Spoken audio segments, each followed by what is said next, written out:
Boa noite, galera do YouTube, beleza? Conectando os paranauês aí.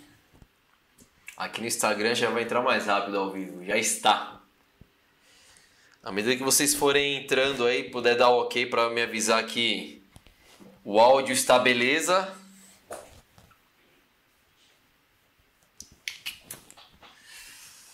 Fala, Rô, beleza? Boa noite, Lígia. Fala, Rui, tranquilos? Tô lembrando, galera, que tô fazendo a transmissão pelo Instagram e pelo YouTube. Para quem quer acompanhar o material, recomendo bem assim hoje que quem for acompanhar a aula na íntegra, anota, a gente vai falar de alguns protocolos, como calcular algumas coisas para prescrever de forma mais segura e assertiva o HIIT, tá? Então, se não puder acompanhar, ou não quiser anotar, aliás, pelo YouTube dá para tirar o print da tela, dá para ter umas referências. Fala, BA, beleza? Mariano, Elima, aqui no YouTube, Giovanni Monstro, Joab, beleza? Rafa, Rubens, tranquilos? Áudio beleza, obrigado, Rafa. Já vou iniciar com polêmica. Comente toda a nossa situação do coach Glassman, mesmo não sendo pertinente. Putz, olha o Giovanni já me colocando numa enrascada, velho. Eu vou comentar rapidamente antes da galera terminar de conectar aqui, que eu vou deixar mais um minutinho para conectar, dá para falar. Olha, gente, é lamentável. Minha opinião sobre isso eu não vou me aprofundar muito, porque não é esse o tema da aula, mas é lamentável o posicionamento do Greg Glassman, né? Para quem não conhece, o Greg Glassman é o fundador da CrossFit há anos. Boa noite, Nena, tudo bem? Vinícius, há anos que eu venho fazendo algumas críticas à CrossFit pela conduta, a maneira de levar as coisas, enxergando só a parte comercial da coisa. E é uma tendência que vai acontecer agora de Ohada, que é muito boxe sair da filiação. É uma tendência que já vinha pintando no mercado, né, pela falta de suporte, pela CrossFit deixar a desejar em vários aspectos, pelo menos na minha avaliação, pelo que eles cobram. A gente paga tão caro só para botar o nome lá no box, não é muita coisa, né? Então acho que eles falharam muito ao longo dos anos no suporte a todos os credenciados e os profissionais. Se você fizer uma avaliação, cada box trabalha da sua maneira e desenvolve da sua maneira, independente da CrossFit. Então acho que eles falharam muito aí. E do Greg Glassman é lamentável a postura dele, né? Ele que deveria ser um líder, mostrar uma conduta séria, mostrar uma conduta humana e verdadeira, ele foi pelo caminho oposto. Então agora a galera que já estava insatisfeita vai aproveitar a brecha para sair, e tem que sair mesmo. O dólar, principalmente falando no Brasil, o dólar quase 6 para 1, você paga $3.000 por ano para pintar a parede e escrever CrossFit, honestamente não vale a pena. Acho que para quem é dono de boxe vale muito mais a pena pegar essa grana e investir no conhecimento dos seus treinadores e investir na infraestrutura do boxe e em atendimento. Boa noite, Ná. Mas foi só para responder essa primeira polêmica aí, beleza, Giovanni? Não vou me aprofundar muito não. Galera, hoje a gente vai falar sobre HIIT, que acho que é um treino que virou o treino da moda nos últimos anos. E é engraçado porque eu, como sou do período jurássico aí, né, tô há muitos anos na área, eu vivenciei de perto para escrever no treino quando não existia esse termo HIIT. E quando começou a virar moda, me chamou a atenção. Falar, pô, HIIT, né? Isso daí a gente já prescrevia de outras maneiras, sem ser esses protocolos da maneira que eu vou utilizar. E, na verdade, tem um ponto positivo, que é uma coisa que ganhou muito espaço, ganhou vários estudos científicos nos últimos anos, mas a gente vai ver que não é bem assim, tem estudos antigos também. Mas qual que é o ponto negativo? É um treino fácil, né, de prescrição, e o ponto negativo, justamente por ser fácil de prescrição, todo mundo acha que entende tudo de HIIT. E vocês vão perceber nessa aula, eu vou espelhar aqui o material técnico, explicando tintim por tintim, vão perceber que a grande maioria das pessoas acabam cometendo em algum momento um equívoco. Não é um método difícil, é um método simples até de entender e aplicar. Só que existem muitas falhas metodológicas. Se você tem uma falha metodológica, consequentemente, o resultado pode não ser o esperado, tá? Valeu, Giovanni. Giovanni concorda com o meu ponto de vista. Mas tudo na vida é transitório. Agora a CrossFit vai passar uma transição, vai sofrer um pouco. Fala, Guilherme, Fit Assessoria, José. Eu vou espelhar o material aqui pra gente começar os paranauês, né? Para dar uma pequena introdução e vou mandar a bala aqui no material pra gente. Só vou conferir, já tá aparecendo lá. No YouTube é sempre meio lento, né? Tem um delay gigantesco aqui. Ah, tá aparecendo sim. Então, galera, aula tema central de hoje, o que é HIIT, como prescrever. Vamos lá, precisa lembrar que o HIIT é um treinamento intervalado, intermitente. Existem pelo menos 4 maneiras, ou existem pelo menos não, são 4 maneiras. Quando eu falo que tem 4 tipos de HIIT ou de organizar o HIIT, não é o Luiz que está inventando, nossa, o Luiz acha que tem que ser assim, eu não acho nada. Eu tenho que me basear em quem estuda, e tem especialistas que estudam o HIIT há vários anos e classificaram o HIIT dessa forma, em pelo menos 4 maneiras de organizar esses treinos, tá? Só que é importante lembrar que o HIIT não é um treino novo, ao contrário do que muita gente acha. O HIIT tem relatos, né, e análises dos primeiros treinos de alta intensidade em 1912. Obviamente não levava esse nome de HIIT, mas vão perceber entendendo o método que já atendia essa característica. Os treinos intermitentes, intervalados, já obedeciam essa linha de treinamento do HIIT. Por isso, quando eu comecei a trabalhar nessa área e prescrever treino, já prescrevi o treino HIIT, só não era esse nome, né? Então o nome deixou um pouquinho mais bonito e organizado. Os primeiros estudos nasceram em 1926, então quando a galera fala, nossa, novidade, treino de HIIT, ó. 1912 e 1926 já tinha gente estudando isso, tá? Vou abrir aqui rapidinho, não tá tudo certo. E em meados de 1960 já existiam várias publicações científicas, várias assim, né, pra época, né? Nossa, várias, mas tinha alguns estudos científicos para entender por quê. Alguém tem uma opinião, alguém sabe por que em 60 eles começaram a estudar isso de forma mais aprofundada, o que motivou essa galera a estudar isso? Eu até escrevi sobre essa pessoa que eu vou comentar aqui há alguns anos atrás, deve ter post meu antigo falando sobre ele. Na verdade, estudos na década de 60 se deram muito por conta do Zatopek. Ele é um atleta, para quem não conhece, ele é um atleta tcheco. Ele cometeu a façanha de ganhar na mesma Olimpíadas a prova de 5.000, 10.000 e a maratona. Isso chamou atenção. Imagina em 1952 nas Olimpíadas chega um cabra desse, vai lá 5.000, pá, medalha de ouro. 10.000, pá, medalha de ouro. Vai pra a galera fala, maratona não vai levar, né? Pá, faz a maratona e ganha. O que esse desgranhento estudava? Como é que esse cara treinava? Como é que o treinador dele via o treinamento? Eu tô dando uma pausa aqui, às vezes só vou ver se tem algum comentário, tá? Então, eles perceberam que esse carinha aqui, esse monstro, ele tem até aquela medalha PR de Coubertin, que são só os monstros que ganham, né? Vale a pena anotar o nome e pesquisar na internet. A história dele como atleta é muito interessante. Ele fazia vários treinos intervalados. Eu li muita coisa, né? Porque eu escrevi a primeira vez o post dele. E são coisas que eu não pesquisei dessa vez, mas acho que vale a pena para quem tiver interesse, por curiosidade. Existem relatos de treinos intervalados dele, que ele fazia tiro de 400 metros. Aí você fala, novidade, até hoje a gente faz tiros de 400 metros. Porém, 100 séries. Isso mesmo, 100 com C, 100 séries. 100 séries de 400 metros. Para quem alguém na vida já fez um tiro de 400 metros, já sabe que é um inferno na torre. Não é uma coisa muito agradável e gostosa de fazer. Então você faz um treino de 400 metros, faz um intervalo, faz de novo, fez 5 séries, você está de saco cheio, exausto. O cara fazia 100. Então começaram a perceber que ele fazia vários treinos intermitentes. E das coisas que eu pesquisei, reza a lenda que uma vez ele ganhou uma prova de 5.000 fazendo um treino intermitente. Então imagina que surreal. O cara fazia um tiro, parava no meio da corrida, descansava, fazia outro tiro, parava, descansava, fazia outro tiro e assim ia.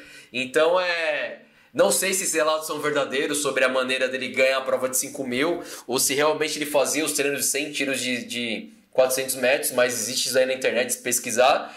Mas a verdade é que a medalha de 5, a de 10 é a meia maratona, ele ganhou e de fato ele fazia treino intermitente. Então, começaram a perceber que o treino intermitente tinha outros benefícios, melhorava a velocidade máxima, a força, a capacidade de recuperação e começaram a organizar os tais que a gente chama de protocolo, né? Que eu sempre acho que um protocolo vale como ter uma base. Ficar pensando em treino só em protocolo é muito limitado, mas enfim. Então, com base nesse carinha aqui, foi um cara que desencadeou esse grande interesse em estudar e avaliar o treino de HIIT. Então, só para começar a fazer um gráfico, eu gosto de fazer sempre um gráfico aqui para deixar essa ideia. Aqui nessa linha azul é um treino contínuo. Então, imagina que um treino contínuo ele vai seguir a mesma linha. Ele vai manter a mesma frequência cardíaca o tempo todo. É um treino contínuo. O treino intermitente, o intervalado, o HIIT, ele tem essa característica. Ele vai dar um pico de tiro, atingir uma frequência cardíaca e um descanso. Um pico de tiro e um descanso. Um pico de tiro e descanso. Aí, você pode perguntar, quanto tempo de tiro, qual descanso, qual método. Aí começa o Paranauê de organizar. Então o HIIT nada mais é do que uma sigla em inglês para High Intensity Interval Training, que é o famoso treino intervalado que a gente fala aqui desde que o mundo é mundo, né? Desde meados de 2002, quando eu prescrevia treino, eu já prescrevia treino intervalado e já havia bons resultados. Mesmo como estudante naquela época, eu não tinha lido sobre artigos científicos, mas é uma coisa para o treinador que está acompanhando o objetivo do seu aluno, que é seja emagrecimento ou condicionamento físico, é uma coisa que a gente, por fim, acaba observando e percebe na prática que funciona. O legal de entender o protocolo HIIT é entender como aplicar de forma 100% assertiva e segura, com bons resultados. Então, para isso, a gente vai entender os 4 tipos de HIIT, foi aquilo que eu comentei no começo da aula, tá? Existe o HIIT curto. Holy shit, o que é o HIIT curto? Quando os esforços duram até 60 segundos. Então, um treino, um estímulo, depois a gente vai falar dos descansos, um estímulo do HIIT curto ele vai até 60 segundos. Então, eu faço um tiro de 50 segundos. Sim, tá dentro do HIIT curto, porém, existe necessidade de calcular a frequência para ele obedecer essa regra. E nós vamos aprender mais adiante. Mas o primeiro momento, para ficar bem didático esse processo, e vocês gravarem que são 4 tipos de HIIT. HIIT curto é isso, até 60 segundos de esforço, tá? HIIT longo, acima de 60 segundos de esforço. Então quando fala HIIT longo, o cara pode imaginar, nossa, é uma maratona.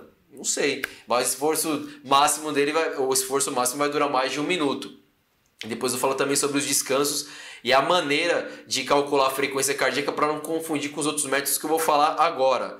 Então grava aí, HIIT curto e HIIT longo. Outro jeito é RST, que são os sprints que você vai repetindo aquele tipo de sprint, né? O método desse treinamento. Então são sprints all out. Para quem não sabe o que realmente é all out é o máximo da sua capacidade. Aqui não vai ter necessariamente necessidade de ficar controlando a frequência cardíaca. All out você vai ser no máximo. A hora que você chegar no máximo de esforço, você está dando esse estímulo de acordo com o que está preconizando esse tipo de série. O tipo de estímulo demora de 3 a 10 segundos. A grande maioria dos estudos aí vocês vão encontrar de 3 a 9. Eu coloquei 10 só para ficar didático, mas de 3 a 9 segundos. A recuperação menor do que 1 minuto, ou seja, começa a montar lá. Você vai fazer um sprint de 3, vamos por 10 segundos. E o descanso sempre é menor que 60 segundos. Você pode fazer um sprint de 10 segundos, descansar 20, descansar 30. Isso vai depender do volume total que você vai prescrever e o descanso que você quer gerar. Então, um exemplo para ficar bem claro aí para quem ama os protocolos da vida, tem esse protocolo de trap que são 60 séries, 60 tiros, porém só 8 segundos e descansa 12. Então, o seu aluno vai lá, faz um tiro all out de 8 segundos, fez 8 segundos, descansa 12, vai dar 20 segundos, vai fazer 60 vezes isso. O volume total é esse, tá? Então lembrando que os sprints são all out. Aqui pode ser numa bike, pode ser... Eu não gosto de pensar nisso numa esteira ergométrica, porque para você atingir a velocidade máxima do indivíduo em 10 segundos, não é toda esteira que você vai ter esse tempo, né, de aumentando a velocidade. Quando chegar nos 10 segundos ele nem chegou na máxima, já deu tempo. E se você fizer aquela opção de deixar o aluno fora e ele voltar, se for realmente a velocidade máxima dele, existe um grande risco de ele voltar na esteira correndo e cair. Então na esteira eu não gosto de prescrever esse tipo de treino, eu gosto de prescrever mais em bike e numa pista ou numa rua que seja para fazer esse tipo de treino. Porque se você olhar a característica sprint all out, você vai fazer um tiro de 50 metros aí correndo mesmo, vai obedecer esse tempo de estímulo de até 10 segundos e a recuperação você vai calcular lá para baixo 60 segundos. Então percebeu que eu coloquei o protocolo para dar uma ideia geral, mas cara, entende o conceito, que a partir do momento que você entender o conceito, você vai criar seu jeito de fazer o treino, programar e adaptar para cada aluno. Eu não gosto de protocolo porque você pode pegar o protocolo de trap e falar assim, meu aluno muito avançado iniciante vai aplicar esse protocolo? Talvez seja inviável. Então é mais interessante você conhecer como funciona cada parte do HIIT para escrever de acordo com o seu aluno e objetivo. Nenhuma pergunta por enquanto aqui, então vou tacar ali pau. E o outro tipo é o CIT, que são sprints intervalados também. O que ele vai ter de diferença em relação ao RST? Os sprints são maiores, então ao invés de 3 a 10 segundos, eles vão durar de 20 a 30 segundos. O descanso é maior, de 2 a 4 minutos. Aí você fala assim, o descanso vai ser maior, então o treino vai ser mais fácil. Não necessariamente, porque você vai fazer um sprint all out em 30 segundos. Então imagina que seu esforço aqui, às vezes, se você for o primeiro tipo de treino, fez um esforço de 3 segundos, nesse de 30, o esforço é 10 vezes maior. Então realmente há uma necessidade de descanso maior, até porque que a ideia é que você volte e continue colocando intensidade. Então a importância de entender o conceito é esse. Adianta eu colocar um sprint ao out, o seu máximo de capacidade lá em 20 segundos que seja, e por 20 segundos para descansar, você não vai conseguir recuperar, logo sua intensidade média vai cair também, a máxima é a média, então não vale a pena. Então vale a pena entender o conceito para aplicar o que você precisa dar de estímulo e descanso. Aí você vai calcular e direcionar para cada aluno. Então mais uma vez para dar um exemplo aí de protocolo para quem ama protocolo, o protocolo de engage, aquele da bike. Não sei se vocês já fizeram na vida, já comentei alguma aula aqui que eu já fiz. Pretendo nunca mais fazer, que é um teste desgranhento.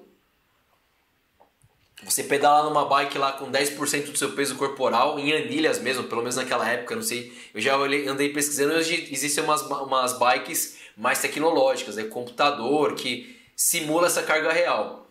Mas na época que eu fiz, na época dos dinossauros, era uma bike de ferro grandona, que ela tinha só um suporte de anilha. Então, sei lá, na época ela era bem mais leve. Eu pesava 70 quilos, colocava 7 quilos de anilha e pedalava durante 30 segundos com o máximo de velocidade. Aí fazia um intervalo aqui, tá de 2 a 4. Se eu não me engano, o protocolo que a gente fez na época era 3. E eu fazia 3 séries. Era ir pro inferno e voltar várias vezes. Então o importante é que vocês entendam. Perceberam? Eu falei, são 4 tipos de HIIT. Curto, longo, RST e o CIT. Então uma vez que você entendeu o que você precisa dar de estímulo e descanso, você vai montando o treino de acordo com o que você quer. Não precisa ficar amarrado com o protocolo, tá? Deixa eu ver se a outra parte tinha... Vai, antes de falar do protocolo mais famoso aí de todos, que é o Tabata, eu vou falar sobre qual a frequência do treino. Pô, Luiz, você tá me dizendo que são treinos de alta intensidade, sim. Então qual a frequência de treino? Bom, o que os estudos apontam? 2 vezes por semana é melhor? 3 vezes por semana é melhor? Todos os dias? Na verdade, os estudos apontam que 1 vez por semana você já consegue gerar resultado. Bom, se 1 vez por semana já gera resultado, não quer dizer que você vai prescrever treino de HIIT só 1 vez por semana? Não, cara pálida. Estou falando que 1 vez por semana gera resultado, isso não quer dizer que é a melhor maneira ou a única maneira. Tá?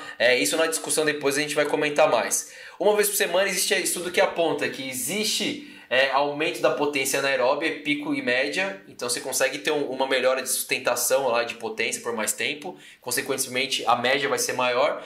E aumento de massa muscular, sim, você pode fazer um treino de alta intensidade e aumentar a massa muscular. É claro que isso não vai ser para todo mundo, depende muito do seu nível de treinamento. Se você pegar o aluno iniciante, o intermediário e colocar um treino de tiro de 50 metros, pô, o estímulo para membro inferior é gigantesco. Para quem já fez esse tipo de treino, o abdômen fica cansado, a lombar fica cansada. Então existe um pouco de aumento de massa muscular. Vai transformar seu aluno no bodybuilder? Não vai, mas aumenta um pouco a massa muscular, o que é muito interessante para vários grupos, né? Grupo de terceira idade, sim, pode fazer HIIT, a gente vai discutir mais daqui a pouco. Cardiopatas, existem protocolos específicos ou linhas de treino específicas para eles. E para quem não gosta de fazer nada de massa muscular, que geralmente é de terceira idade, às vezes não gosta de ir para academia e tal, mas gosta de se movimentar desse tipo, então é uma boa alternativa. Bom, Luiz, está me falando aí que 1 vez por semana é o suficiente para ter uma melhoria e tal. E qual que é a frequência máxima? Qual que é o máximo? Posso fazer todos os dias? Sim, mais ou menos. Como assim sim, mais ou menos? Tá maluco? Não. Alguns estudos apontam que você pode treinar o HIIT até 2 vezes por semana sem ter grande queda de performance. 2 vezes por semana, ó.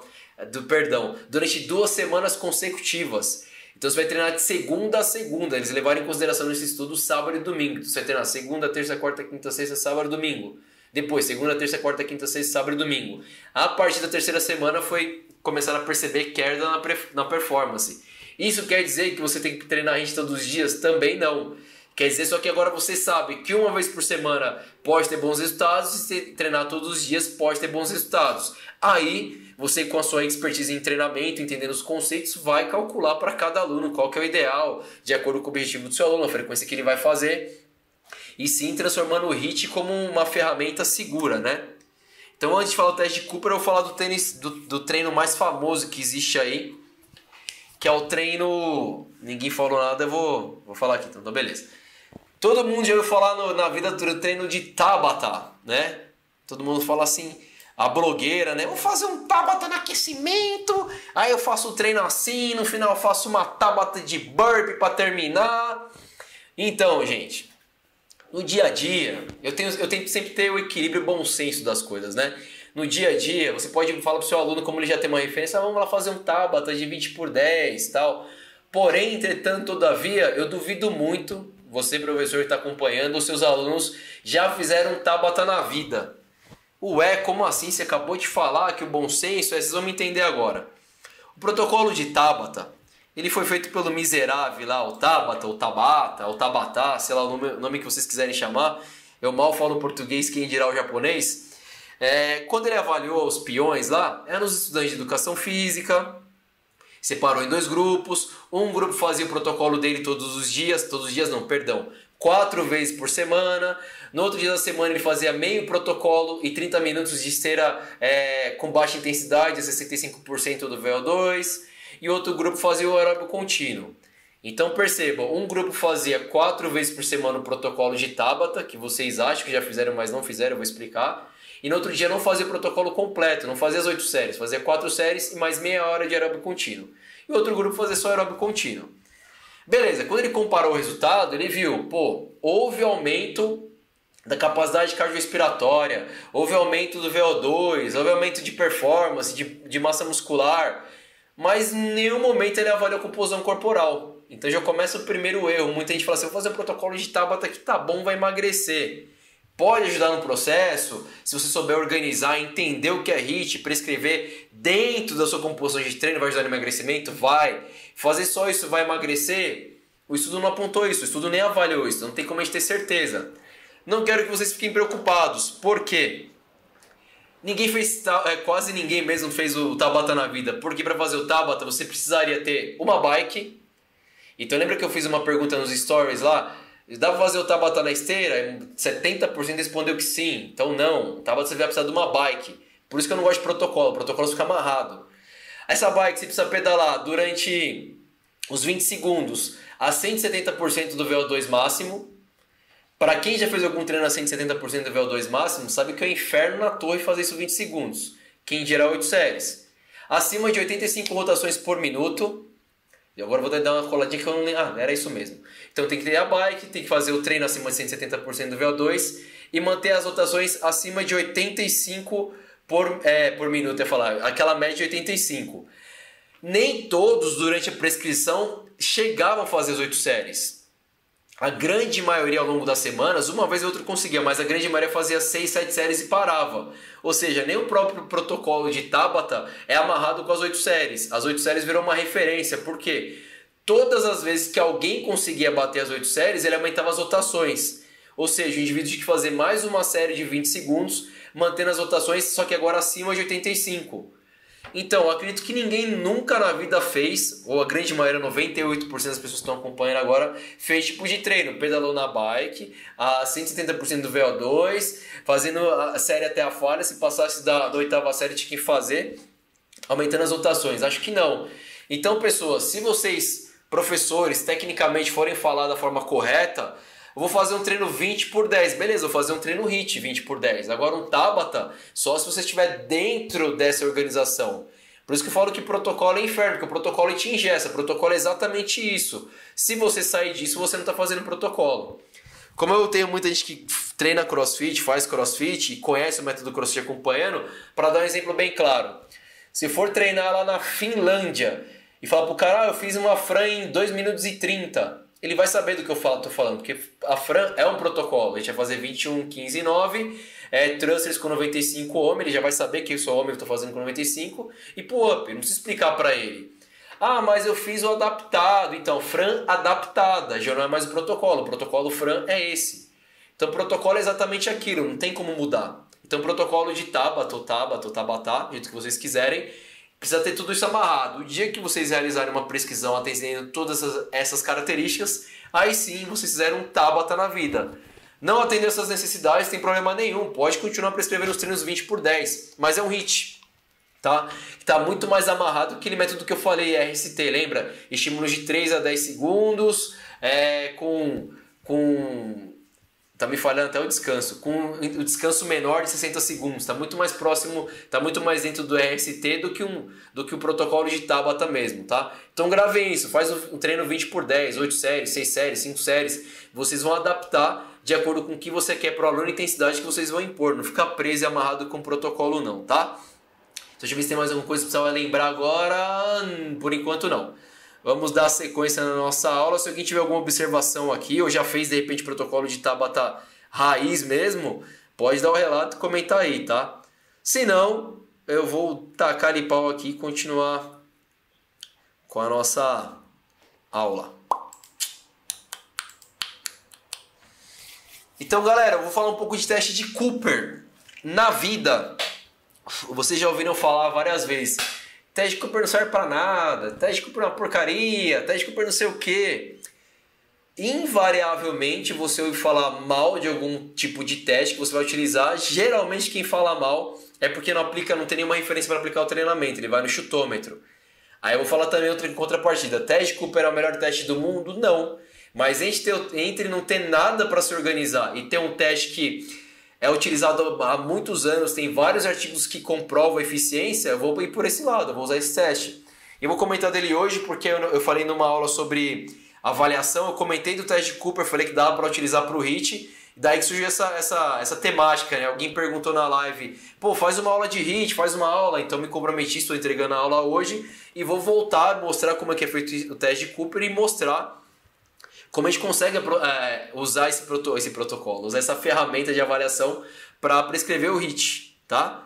Então viu como eu sou uma pessoa de palavra, eu me comprometi, então vou aqui entregar. Para quem não conhece, nunca fez na vida, nunca viu, o teste de Cooper é um teste bem legal, eu gosto dele porque ele é fácil de aplicar e o resultado é muito bom. É importante que você utilize um espaço demarcado. Então, se você não tiver uma pista onde fica fácil de identificar a metragem, a distância, dá para você fazer numa quadra e medir 50 metros, 100 metros, enfim.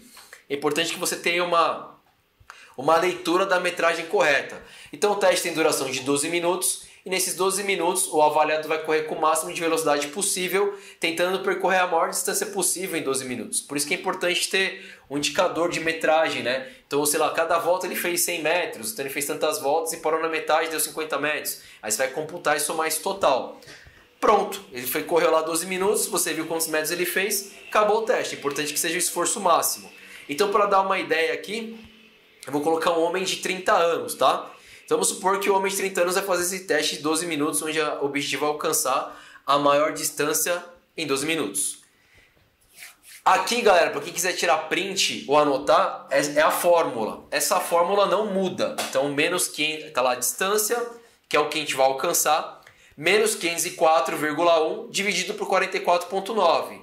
É isso. Isso não vai mudar para 505, não vai mudar para 40, o número é esse. Então pode anotar sem medo de ser feliz ou tirar o print da tela aí, tá? Então vamos supor que esse meu aluno de 30 anos, ele percorreu 2.600 metros, né? Durante o teste de 12 minutos. Ele foi lá, correu 2.600 metros, aí eu vou aplicar 2.600 metros menos 504,1 dividido por 44,9. Pronto, é isso. Simples assim. Viu como é um teste fácil de avaliar, de entender? O que esse teste vai me dar? O VO2 máximo. Então o VO2 dele aqui foi de 46,68 mililitros por quilo de peso, tá? Por minuto. Então ele transporta isso por mililitro de quilo de peso por minuto. Tá, Luiz, como é que eu vou prescrever o HIIT com isso? Eu vou falar agora, depois comerciais. Na outra avaliação, na outra aula eu comentei até aqui. Então é importante lembrar para quem não tem intimidade com esse tipo de teste ou não conhece, 46,68 é um VO2 bacana. Para essa faixa etária de 30 anos, homem, é um VO2 bom. Se eu não me engano, está chegando até na faixa de excelente. Então um cara bem condicionado, tá? Então gravaram essa informação? Deixa eu ver se tem alguma pergunta aqui antes de dar sequência. Não, então vamos tacar ali pau. E tá aparecendo direitinho lá? Tá. Então tacar ali pau. Como é que eu vou fazer esse inferno? Então, uma vez que eu tenho esse valor, eu posso estimar, com base na distância percorrida, a velocidade que a gente chama de VO2 máximo. Então, é um indicativo mais mecânico. Por que mecânico? Lógico que a gente tem um indicador fisiológico lá do VO2, da frequência cardíaca no final do treino, mas a gente vai utilizar a velocidade dele para descobrir o ideal da prescrição do HIIT. Tá? Então, é bem fácil, se vocês forem pesquisar, estudar artigos sobre isso, tem vários artigos sobre VO2 máximo, que é uma unidade mais mecânica, tá? Mecânica porque a corrida. Então, a gente vai pegar a distância que ele percorreu, 2.600 metros, então, e dividir por 12. Então gravaram? Por isso que eu falei que é importante gravar aquela primeira etapa da fórmula. Vou pegar o resultado. Ah, Luiz, ele fez 2.350 metros. Beleza, não interessa a distância, pode ser quebrada. É importante que você pegou e vai jogar na fórmula. Vai dividir por 12 minutos, vai dividir por 12, né, que é em relação aos minutos, vai dar 216. Ou seja, a cada minuto o seu aluno correu 216 metros. Tá? Então, para ter uma referência, com base na distância que ele correu por minuto, não sei se eu estou falando muito rápido a fórmula, se tiver vocês podem comentar, mas acho que não, né? Tá bem fácil de entender. 2.600 foi a distância dividido por 12, que foi o tempo que eu apliquei o teste, deu 216 metros por minuto. Vou pegar os 216, vou fazer vezes 0,06. Ou seja, a minha velocidade, né, do VO2, o VO2 máximo é 13. 13 km por hora é 100% dele, dessa velocidade. Não sei se deu para entender o conceito. Imagina que eu avaliei lá 12 minutos. Durante 12 minutos ele alcançou 2.600 metros. E eu converti esses metros na distância por minuto, para achar a velocidade máxima dele nesse teste. Então a velocidade máxima deu 13 km. Agora que é preciso começar, a gente vai começar a entender mais como que aplica os protocolos lá do HIIT curto e HIIT longo. Lembra que eu falei do RST e o CIT? Uma vez que entendeu aquilo, é aquilo porque é o out, é que você precisa ter uma referência de frequência cardíaca. Então, Brasil varonil. Opa, eu sei se eu tô com medo de comer bola sem dar nenhuma informação, por isso que eu não tô voltando aqui. Pam, pam, pam, pam. Deixa eu ver se eu não tô esquecendo nada, acho que não, é isso mesmo. Então significa que... é isso mesmo, vou explicar agora. Então significa que a velocidade máxima, o 100% dele você já sabe que é 100 km por hora. Para prescrever um HIIT, eu vou dar o exemplo do HIIT curto, a gente sabe que para usar o VO2, que é a velocidade, vai oscilar de 110 a 120% no protocolo de HIIT, né, o método que vocês forem utilizar. Então se 100% é 13 km por hora, para ficar uma conta fácil... já tinha até falado, para não esquecer, eu acabo esquecendo até de dar sequência aqui, ó. O treino de alta intensidade deve ser prescrito de 100 a 120% da VO2 máxima. Então, se a gente sabe que a VO2 máxima dele é 13, eu poderia dar treinos para ele a 13 km por hora, sei lá, durante um minuto? Poderia. Poderia dar 110 por hora? Poderia. A 120 por hora, a 120% da velocidade? Poderia. No exemplo aqui eu coloquei assim, ó, HIIT curto, 1 minuto. Lembra que o HIIT curto tem a duração de até 60 segundos, até 1 minuto? Então, HIIT curto, 1 minuto a 110% do VO2 máximo. Ou seja, vou pegar 110%, a minha conta tinha dado 13, 10% de 13, 1.3. 13 mais 1.3 vai dar 14.3. Então, vou colocar meu aluno na esteira lá, 14.3, ele vai correr 1 minuto. Correu 1 minuto, descansa, aí sim, que é uma velocidade que ele consegue ter o controle, salta para fora da esteira e deixa 1 minuto de descanso. Por que é importante fazer isso, saltar para fora da esteira? Para quando ele retorne o próximo minuto, ele já esteja na velocidade prescrita, 14.3. Se você quiser usar a tática de parar, esperar ele voltar na esteira para chegar na velocidade 14.3, você vai perceber que vai demorar, depende da esteira, de 15, 20 segundos para chegar na velocidade que você quer. Então o seu treino não pode ter a duração de 1 minuto, deveria ser uma duração menor. Então eu estou dando um exemplo, aqui vocês vão manipular da maneira que vocês quiserem. Não, Luiz, eu quero fazer a 120% menos tempo, 45 segundos, beleza, com descanso um pouco menor, beleza, você que vai manipular. Aqui estou colocando um exemplo bem quadradinho para ficar fácil de repente gravar, printar e daí você desenhar o treino do jeito que você quiser. Então aqui eu estou usando 110% da VO2 máxima. Então perceba que eu tenho um teste fidedigno, seguro, que vai me fornecer dados mensuráveis para aquela pessoa de forma individual e com ele eu vou organizar e prescrever o treino personalizado. Isso é treino personalizado, não é ficar só usando protocolo por utilizar, tá? Com descanso de 1 minuto. Aqui eu coloquei no exemplo, 10 séries, que vai ter uma duração de 20 minutos. Então 1 minuto a 110% do VO2 máximo, 1 minuto de descanso, vai ter 2 minutos cada série, vezes 10 séries, 20 minutos totais, tá? Eu estou contabilizando o descanso. Beleza até aqui, minha gente? O Cleabreu atrasou, mas chegou. Beleza. Bom, acho que vocês estão entendendo tudo. Ninguém perguntou nada aí, então tacar e pau.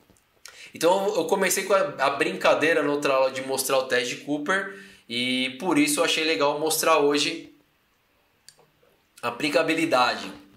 Luiz, posso fazer esse teste na esteira?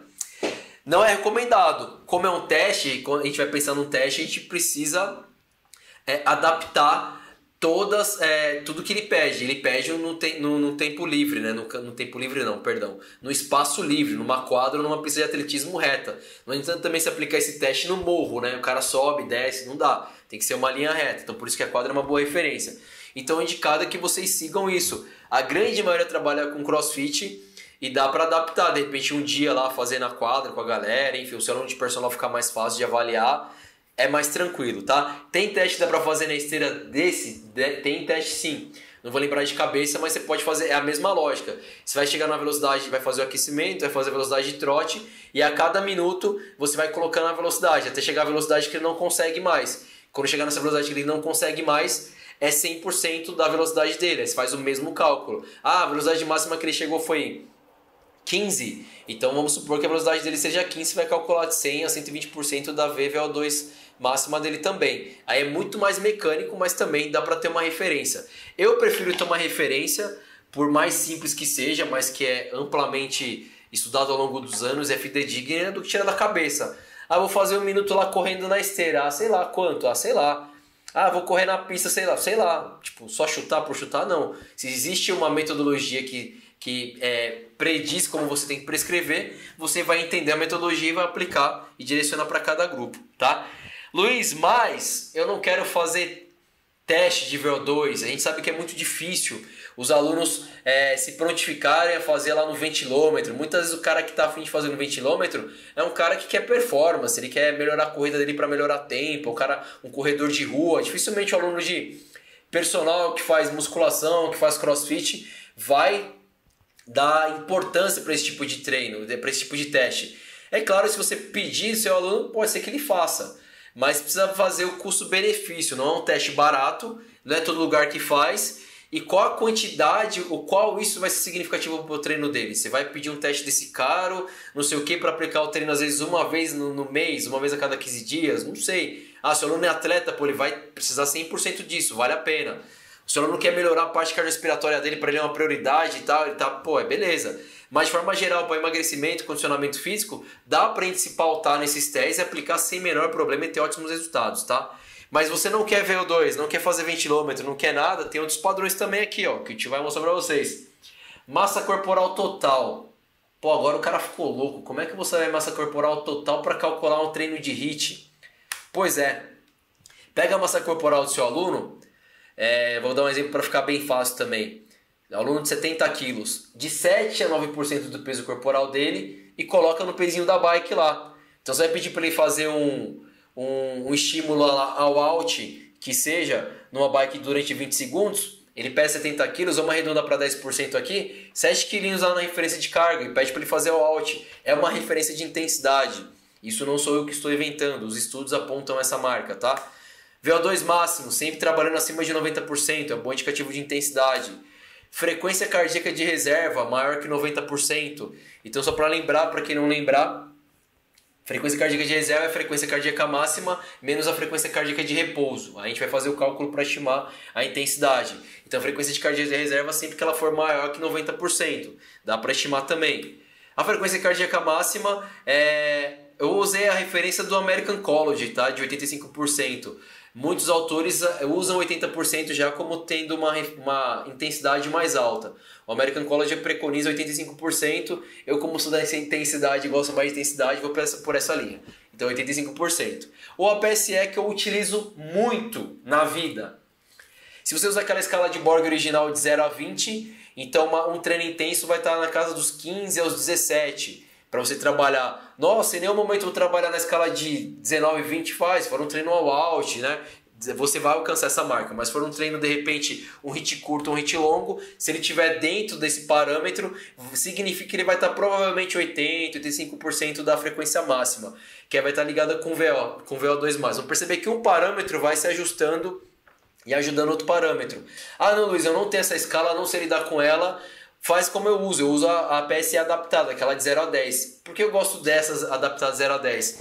Eu acho mais fácil real na prática. Não sou contra a escala de 0 a 20, ela é muito boa, vários estudos comprovam o qual é importante. Tanto é que a outra é adaptada dela, né? Mas para o aluno no dia a dia é muito mais fácil ele falar o número 8, falar o número 9, falar o número 7, ele ficar pensando de 0 a 20, pô, é 12, é 13. Então na prática eu acho melhor. Não estou dizendo para vocês usarem essa ou que a adaptada é melhor que a original. Eu acho mais prático. E para os alunos, principalmente quando eu falo de estudar, interpretar e saber usar as ferramentas, isso é um bom exemplo. Embora a escala original seja excelente e funciona, às vezes é excelente para o cara que está fazendo aquele estudo, para aquele grupo que está acostumado. Para o seu aluno no dia a dia você tem que acostumar ele. Talvez ele demore mais tempo para se adaptar de 0 a 20 do que 0 a 10. Então é uma maneirinha interessante de pensar. Então antes de dar a sequência aqui eu vou ver como é que está o Paranauê. Já vi que tem uma perguntinha aqui, eu vou ler. Cauê Luiz, alunos com sobrepeso, fica bem difícil aplicar esse teste. Qual é indicado? Existe um protocolo Cauê, galera? Pergunta interessante. E o que o Cauê perguntou faz todo sentido. O Cauê está perguntando, pô, meu aluno tem sobrepeso, eu vou aplicar o teste de Cooper nele, é perigoso tal. Se for um aluno iniciante, realmente com histórico, dor com sobrepeso, não tem necessidade. Pode aplicar um protocolo que chama de Fox. Procura na internet aí protocolo de Fox.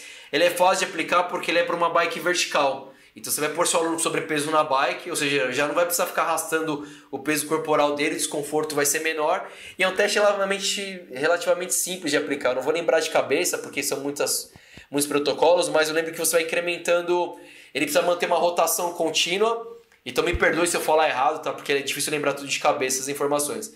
Mas se eu não me engano é 60 rotações por minuto e você coloca a carga durante 1 minuto. Se ele conseguir manter as rotações durante 1 minuto, você aumenta a carga. E assim vai até a hora que ele não conseguir manter as rotações. Então aí no final ele vai apontar o tempo, aí tem uma conta que você vai fazer do tempo e achar o VO2 máximo dele. Dá pra fazer também, dá pra estimar.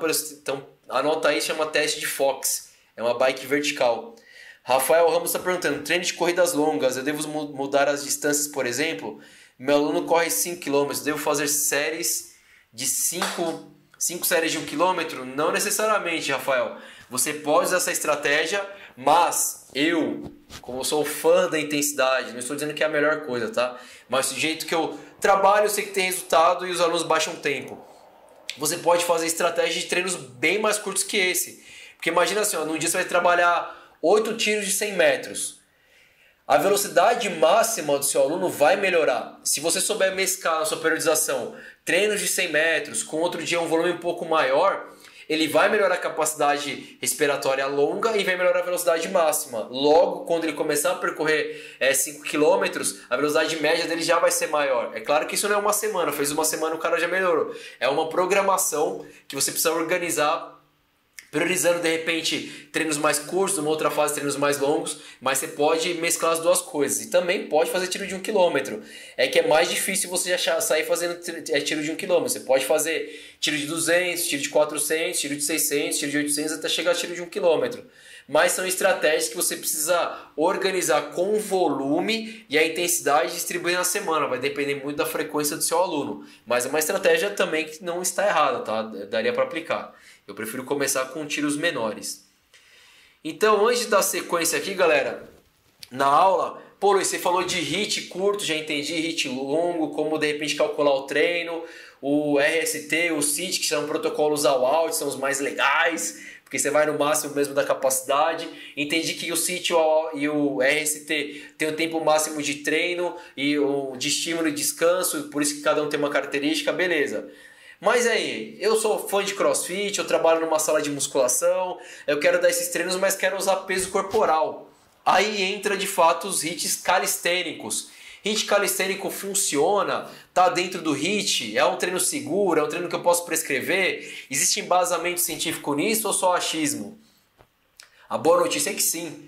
Existem vários estudos acerca de HIITs calistênicos, metodologias onde foram aplicados os HIITs com movimentos de peso corporal. Vou dar alguns exemplos aqui. E os resultados são positivos. Eles seguem a mesma linha dos HIITs cardiovasculares. Com benefício, quando você compara o HIIT cardiovascular e o HIIT calistênico, o aumento da resistência muscular é maior no HIIT calistênico. Por questões óbvias, né? Geralmente está envolvendo agachamento livre, flexão, burpee, abdominal. Então, se você vai ter um estímulo maior de resistência muscular. Quando você comparar com um treino de repente só aeróbio, ele vai ser melhor. Ah, então você está me dizendo que o HIIT calisthênico é melhor? Não, estou dizendo que quando você compara um parâmetro, ele pode ser superior. De repente você pode mesclar com os tipos de HIIT cardiorrespiratórios também sem problema nenhum. É importante a gente entender como cada coisa funciona, porque assim você sabe organizar da maneira que você quer, tá? Então o HIIT calistênico, para dar sequência aqui, teve estudo já, e em um dos estudos eles avaliaram de forma bem simples. Um grupo de mulheres, elas iam lá no primeiro dia, fazia 8 séries, 20 segundos e descansava 10. Parece o quê? Parece o Tabata, mas agora eles aprenderam que não é. Aprenderam que é um HIIT de 20 segundos de estímulo para 10 segundos de intervalo. Ao auge, quer dizer, durante 20 segundos a mulherada tacava ali pau no burp, fazia o máximo de burp possível. Descansava só 10 segundos e fazia isso 8 séries. Ou seja, 4 minutinhos, hasta ia para casa. Porém, fazia isso 4 vezes por semana. Num dia fazia isso, no outro dia fazia jumping jacks, vulgo polichinelo, mesmo esquema. Outro dia fazia mountain climbers, aquele escalador maldito do satanás que pouca gente gosta, mas tem seu valor, fidedigno. Imagina para vocês que estão prescrevendo, assim como eu também, muitos treinos em casa agora, é uma ferramenta bacana e agora vocês estão entendendo isso de forma científica, para organizar o treino de forma segura. E no outro dia elas faziam os agachamentos. Então mesmo esquema, dia 1, burpee, ia para casa. Dia 2, jumping jacks, ia para casa. Dia 3, mountain climbers, ia para casa. Dia 4, agachamento, ia para casa. Nesses estudos eles avaliaram melhora na composição corporal, na resistência de força e na resistência muscular. Qual foi a única parte negativa? Se vocês começarem a ler vários estudos acerca de HIIT, eles têm avaliado não só no HIIT, mas também em treinos longos, a satisfação, o prazer ao realizar a atividade. Quando você compara o HIIT com treino contínuo, aquele mais paradão, 60%, caminhando na esteira 1 hora, invariavelmente, isso não é uma regra absoluta, mas a grande maioria dos artigos, a grande maioria é que assim, é porque eu não li todos na vida, então pode ser que tenha algum que comprove ao contrário, mas todos que eu já li apontam essa satisfação de quem realizou o protocolo, muito mais quando faz o protocolo de intensidade do que o contínuo. Isso não quer dizer que o contínuo não tem o seu valor, ele tem o seu valor, você precisa saber aplicar para quem e quando. Mas se você pensar em satisfação, eu vou dar um exemplo por mim. Eu não tenho a mínima paciência de ficar 1 hora na minha vida caminhando na esteira. Aí você está jogando seu tempo no lixo para ficar caminhando. Tem gente que adora, tem gente que fala assim, a única maneira de eu me exercitar é fazendo uma caminhada de baixa intensidade. Então eu prefiro que essa pessoa faça esse tipo de exercício do que não faça nada.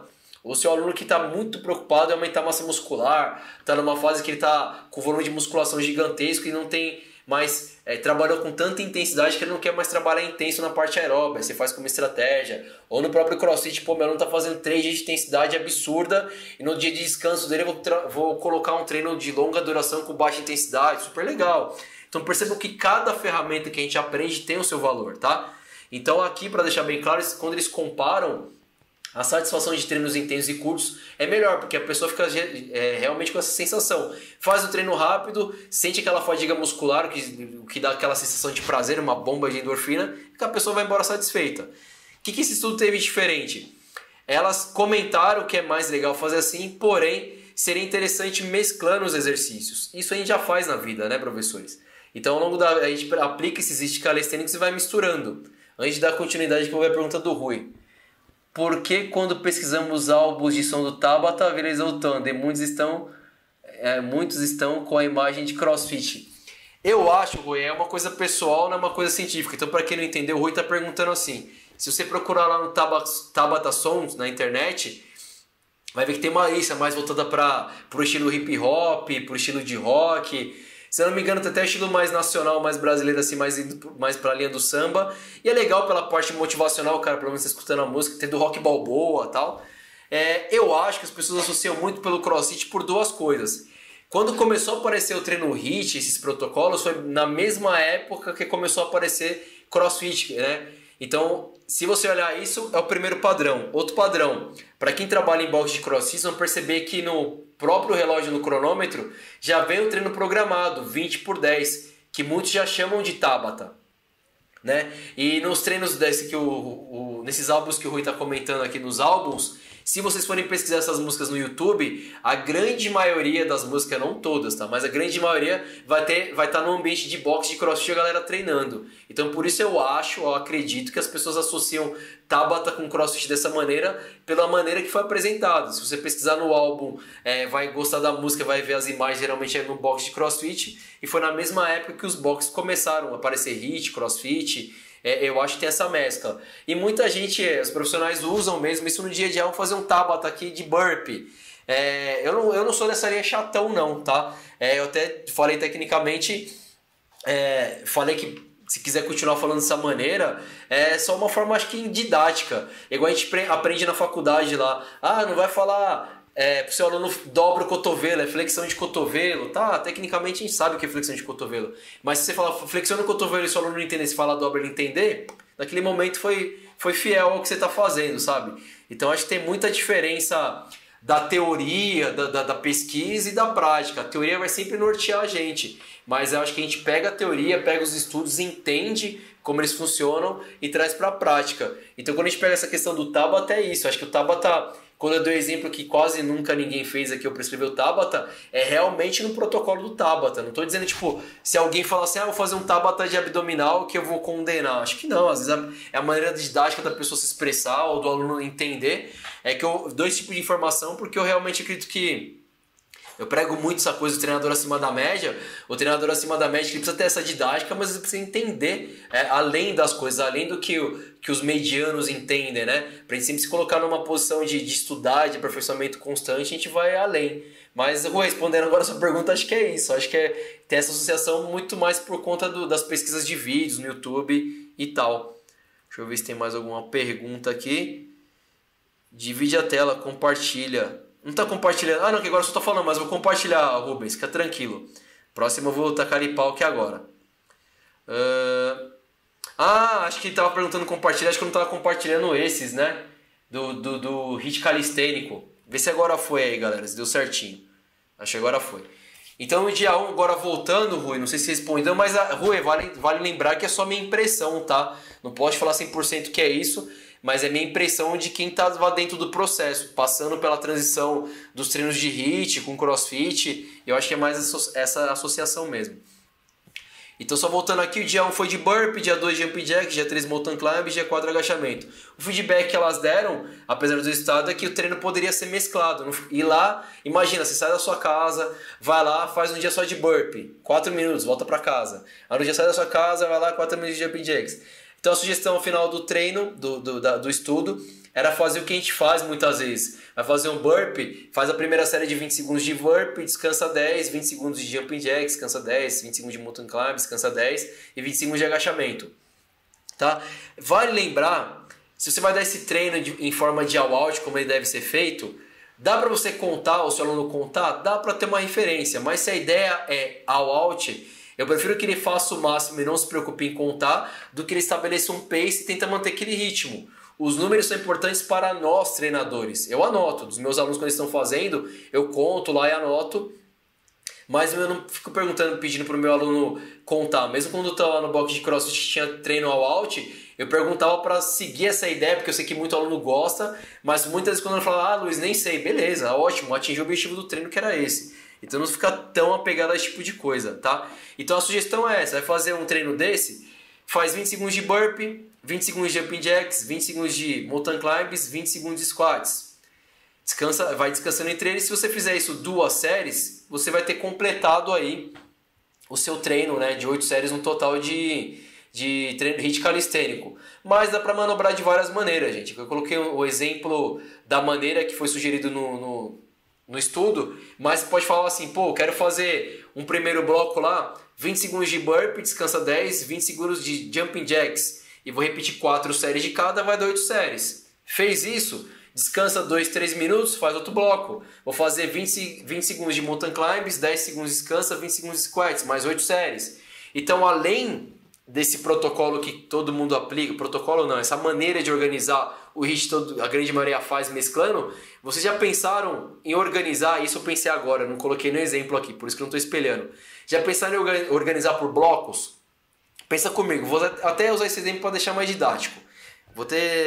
Faço 20 por 10, 8 séries só de burpee. Brrr, fez isso. Descansa 3 minutos, que é o tempo de ter uma boa recuperação para esse tipo de estímulo. Aí faço outro treino, mais 8 séries de jumping jacks.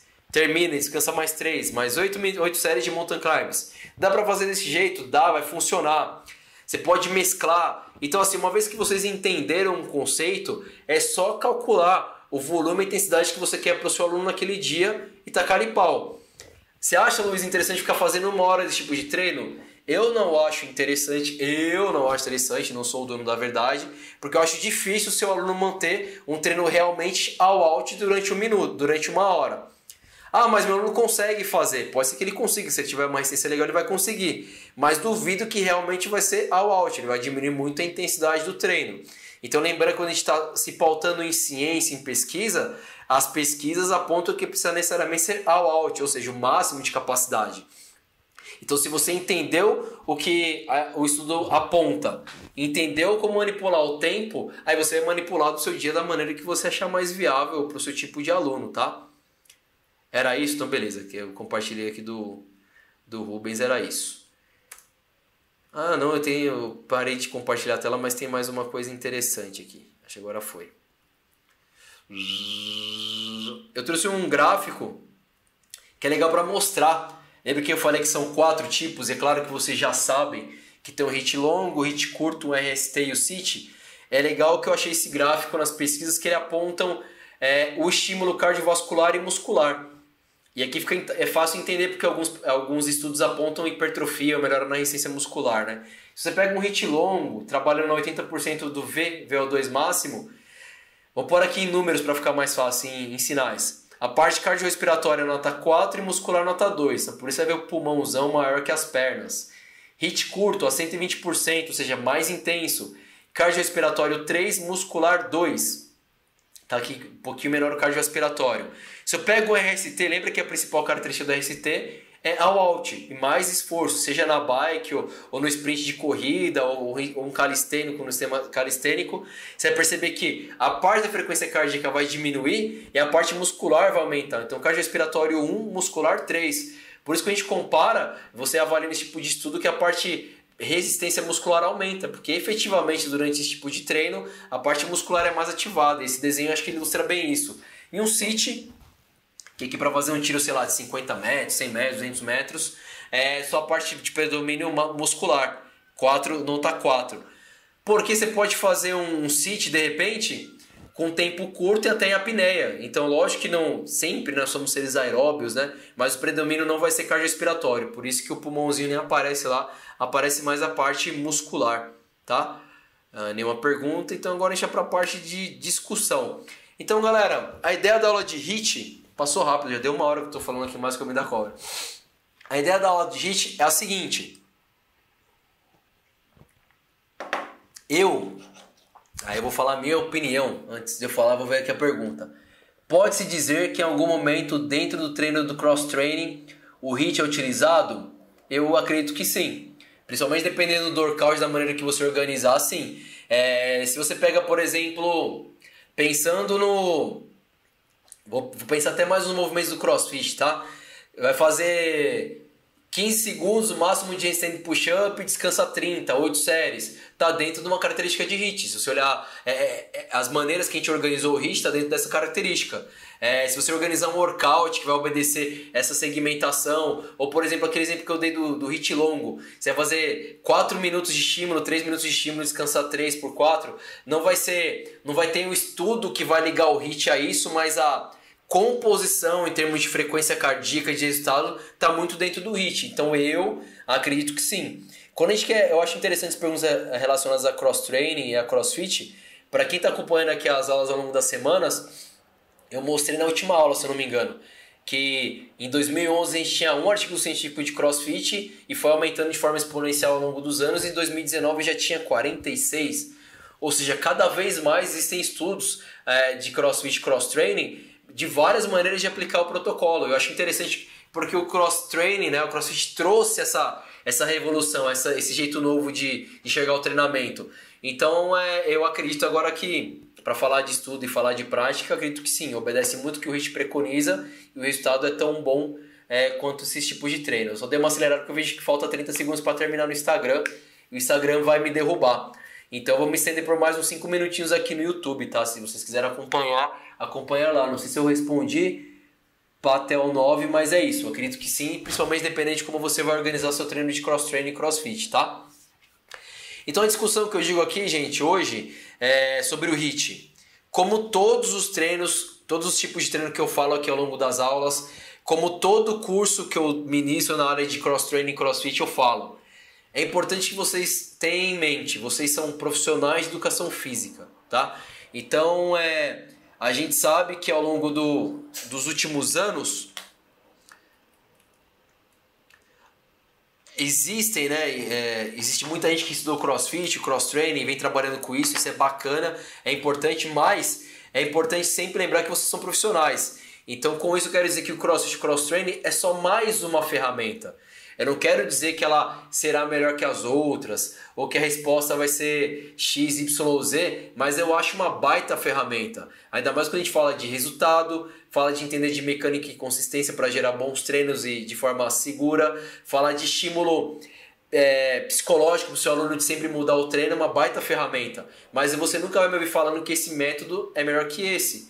Esse método vai ser melhor que esse dependendo do seu aluno, da adesão dele, do objetivo dele, tá? Então, todos os treinos, desde que vocês dominem e entendam, são bons. Tudo vai depender para quem, por que você vai aplicar, como você vai aplicar. Essa é a grande diferença. Então, eu já falei de treino HIIT, aí eu vou dar meu depoimento pessoal. Eu prefiro esse tipo de treino do que treino longo, porque eu não tenho a menor paciência para treino longo, eu não gosto, e ao longo do tempo quem me conhece já sabe que eu tentei gostar, cheguei a fazer provas longas, tudo, mas eu não me adaptei, não gosto, aí entendi com o tempo que é meu perfil, e beleza, mas eu sei que muita gente gosta desse tipo de treino, então se você quiser comparar, porque o treino em HIIT é melhor que o treino longão, depende, HIIT é só mais uma ferramenta. Depende de treino longão para quem, qual o objetivo, por quê, tá? Então a ideia de esclarecer o HIIT aqui, explicar, trazer todas as informações, era deixar só claro que o HIIT existe 4 grupos, que é importante que vocês entendam cada grupo, é importante entender que os treinos são fidedignos, são científicos e trazem resultados, mas é importante principalmente uma vez que você entende conceito, que isso vai melhorar muito a prescrição. Você entendeu a lógica? Você vai prescrever da maneira que você quiser, para o aluno que você quiser, da maneira que você quiser. Quando eu falo da maneira que você quiser, é lógico seguir um padrão técnico, né? Não maneira que quiser, aleatória. Mas é isso. Assim, quando você entende muito de musculação, de protocolo de musculação, em método, bissérie, trisete, hash pause, drop set, múltiplas séries, enfim, quando você entende muito, para você manipular essas variáveis e apresentar bons resultados, é excelente. Se você entende musculação, entende cross-training, entende HIIT, entende longão, imagina a quantidade de ferramentas que você não tem para prescrição. A quantidade de alunos que você pode atender é maior. Não, Luiz, eu quero ter... O meu tipo de aluno é esse. Ok. Mas você como treinador e gosta de treinamento, quer saber como treinar, eu penso assim pelo menos, você precisa saber de todas as variáveis, de como que funciona, como utilizar isso. Então a ideia de trazer o HIIT hoje era justamente apontar esse tipo de coisa. Tá? Que ele é um baita treino, extremamente importante, mas é importante entender para saber para quem prescrever. Então o HIIT vai depender do objetivo do seu aluno. Meu aluno só tem meia horinha para treinar, é uma baita ferramenta. Se ele tem meia hora, 20 minutos que já é para treinar, o HIIT vai ser uma ferramenta muito mais útil do que um treino de baixa intensidade. Né? O tempo que seu aluno tem não só para sessões de treino, mas para a semana. Ele tem o treino curto, mas ele treina quantas vezes por semana? Ele treina curto, mas treina pouco, treina muito. Então essas variáveis são interessantes. Adesão. Tem gente que não gosta de treino intenso. Você vai tentar colocar todos os protocolos aí, o all-out, na bike, com corrida, o calistênico, o cara não vai se adaptar. De repente ele vai se adaptar com treino curto, com uma frequência cardíaca menor, né? Que você vai pular um minutinho e vai descansar um minuto, a adesão vai ser maior. Isso eu falo também sem medo de errar. Eu vejo na prática, a grande maioria tem adesão maior para HIIT curto. Tá? Isso não é uma verdade absoluta, mas eu vejo na prática é o tipo de treino que o aluno ele percebe que ele está fazendo intenso, mas ele tem um descanso e consegue cumprir um volume de treino até de repente maior e sem ficar tão morto, como são os treinos all out. Tem gente que gosta da porradaria, tem gente que gosta do all out e o cara quer ir no máximo o tempo todo. Então vai depender muito da adesão do seu aluno também. os treinos podem durar mais de 40 minutos. Por que eu tô falando isso? Eu pus também nas perguntas lá e a maioria respondeu que não pode durar mais de 40 minutos. Quem falou? Só porque a gente ficou conhecido como um método curto, de time eficiente e tal, ele não pode ser maior? Pode. Vai depender do quê? Como você vai organizar esse HIIT. Eu posso fazer uma sessão de treino com blocos igual deu HIIT curto lá, de 20 minutos, tal, faço uma sessão no meio calistênico ao auge e termino com mais 20 minutos. Vou demorar 50 minutos de HIIT aí. Tô dentro da característica do HIIT, usando as ferramentas diferentes do HIIT, trabalhando de forma intensa. Problema nenhum. Ah, você está inventando isso? Não, existem estudos com HIITs, com treinos superiores a 1 hora e meia. Então a pessoa faz o protocolo, gera o descanso, faz outro protocolo, gera o descanso. Então mostra respostas positivas também. Então por isso que eu falo, entender o processo é muito mais importante do que entender de protocolo. O protocolo você só reproduzindo. Quando você entende o processo, você vai manipular da maneira que você quiser. O Cauê está perguntando, e hoje os alunos querem praticidade, treino curto, intenso e ir embora para trabalhar. Perfeito, Cauê. Concordo com você. Então imagina que você vai... É importante saber as variáveis, porque se você domina as variáveis, você vai conseguir sempre entregar o melhor resultado para o seu aluno, para o seu cliente. Seja em termos de desempenho, de resultado físico, que a grande maioria busca isso, estético e seguro. Adianta eu sair prescrevendo um HIIT igual um louco, eu vou fazer all out e treino na esteira, com velocidade de qualquer jeito, o cara cair e se machucar, ou tem muito impacto, sabe? Tipo, tem que saber usar as variáveis. Então a minha visão sobre isso é essa. Então por isso que eu deixei essa discussão no final, onde o Cauê aqui corroborou falando que hoje em dia é isso. A grande maioria das pessoas, 80% dos alunos, eles querem praticidade. E o HIIT é uma baita ferramenta. Agora para dar mais uma declaração particular, né, e não ainda pautado só na ciência, mas eu penso em treinamento sempre em blocos. Então tem blocos que eu vou privilegiar treinos mais curtos, intensos, mais voltados para o que apresento CrossFit ou treino do HIIT. Tem treinos, blocos que eu vou avaliar mais resistência. Aí eu vou usar as variáveis da musculação e de repente treinos contínuos de baixa intensidade para o mesmo aluno. Tá muito ligado ao objetivo dele e o que eu vou organizar. Se você é um treinador que entende dessas variáveis e você explicar para o seu aluno o que você está aplicando, ele vai entender e vai seguir. Ele pode não gostar muito em algum momento. E o gostar, gente, às vezes também é uma coisa muito de tentativa e erro. Você fala pro seu aluno, vamos fazer um treino HIIT. Ele fala, não gosto, tal. Beleza, você não vai sair botando de cara. Mas ao longo do processo, você começa a aplicar esse tipo de treino, às vezes ele até gosta. Então essa coisa de gostar também é muito relativa. É importante estimular. Se você estimulou e o seu aluno não gostou, aí beleza, são outros 500, né? Mas galera, era isso que eu queria trazer hoje para vocês. Essa discussãozinha simples e... O Yuri tá falando, sem aqueles treinos chatos e longos, treinos mais práticos e eficazes. Concordo. Que ele falou, mas eu sei, Yuri, vale lembrar que tem gente que gosta de treino longo, tá? A grande maioria das pessoas não gostam, eu particularmente também não gosto, não tenho a menor paciência, mas existe aluno que gosta. Isso não impede você amarrar uma coisa com a outra, percebe? De repente você tem um aluno lá que ele adora treino longo, mas está na fase que trabalha com intensidade, ele também se adapta ao HIIT. Pô, faz uma sessãozinha lá de musculação, o HIIT, terminou o treino e fala, fulano, pode ficar umas 40 minutos na esteira aí, eu vou atender outro aluno. Ele continua fazendo o que ele gosta. Tá agregando pro treino dele, tá? Ah, não, mas meu aluno é só... Ou queria fazer o exemplo anterior. Pô, você fez três treinos de crossfit lá, porradaria, o cara tá exausto, dolorido. No quarto dia, faz um longão de remo, baixa intensidade, um longão de corrida. Até para ele mudar a parte psíquica dele, mudar o estímulo do treino, respeitar o que o cross-training fala sobre constantemente variado, mudar o estímulo. É uma baita ferramenta, mas eu também não gosto. Rubão, muito obrigado pelo feedback. Obrigado mesmo, mas vai lembrar sempre que a aula fica sempre mais interessante e mais legal quando vocês participam, como vocês têm feito ao longo das últimas semanas. Eu quero agradecer de verdade a participação de vocês. Isso me motiva a cada vez trazer mais aulas, a gente discutir, porque essa é a minha contribuição para a educação física e acredito que a nossa área só melhora em todos os sentidos, né? Técnico, atendimento, ticket médio para o nosso salário ser melhor quando todo mundo se ajuda e faz... isso ser um movimento melhor para todo mundo, beleza? Galera, quarta-feira às 20h31, o papo não será técnico, vou falar mais sobre carreira. Então, para quem tem receio, medo, pô, Luiz, você fala muito de treinamento personalizado, personal trainer, eu tô nessa fase de pensar em largar a academia depois da pandemia, nem sei se a academia vai abrir, como é que eu faço. Eu vou trazer algumas estratégias, gente, de pensar para a gente discutir esse tipo de coisa também. Como sair do emprego fixo lá registrado e migrar para o personal. Luiz, você tá louco? Não, vou apresentar a estratégia, não quer dizer que você precisa fazer isso, tá? Eu falo isso com tranquilidade porque cada um tá no momento da carreira, isso é bem normal. Então aguardo vocês quarta-feira às 20h31. Obrigado por hoje, gente. Uma boa semana a todos. Hasta!